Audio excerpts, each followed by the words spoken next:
Most people think budgeting means cutting out your daily coffee, giving up your social life, and living like a monk. But that is exactly why 80% of budgets fail within the first month.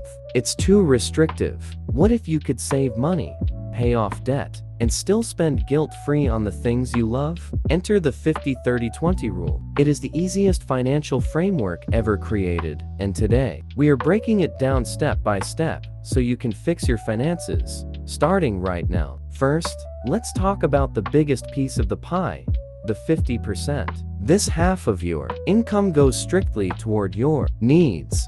These are the non-negotiables, the bills you must pay to survive and keep your life running. We are talking about your rent or mortgage, utility bills, groceries, car payments, insurance, and minimum loan payments. If your total survival costs are higher than 50% of your take-home pay, don't panic.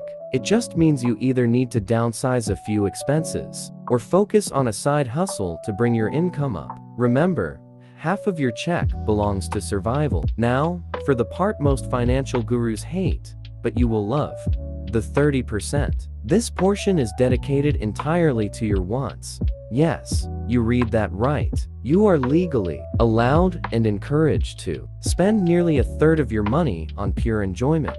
This includes dining out, vacations, streaming subscriptions, clothes, shopping, and hobbies. The magic of the 50-30-20 rule is that by giving yourself a designated fun budget, you eliminate the guilt. As long as you stay under that 30% mark, you can spend it however you want, completely stress-free. The final piece is the most critical for your future, the 20%. This is your savings and debt category. This money does not sit around for fun, and it doesn't pay current bills.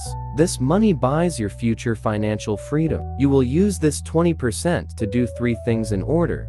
First, build a basic emergency fund of 3 to 6 months of expenses. Second, aggressively pay off high-interest debt like credit cards. Third, invest for retirement through index funds or stocks. This 20% is your wealth accelerator, while the 50% keeps you afloat today. This 20% ensures you are wealthy tomorrow. To put this into action today, you only need to do one math calculation. Take your total monthly income after taxes. Let's say you take home $3,000 a month. Multiply it out. Your needs get $1,500. Your wants get $900. Your savings get $600. Move that $600 into a separate savings account the exact day you get paid, so you aren't tempted to touch it. It really is that simple. Budgeting isn't about restricting your life. It's about taking control of your freedom. If you found this breakdown helpful, hit the subscribe button right now. We drop simple, actionable financial guides every week to help you build real wealth.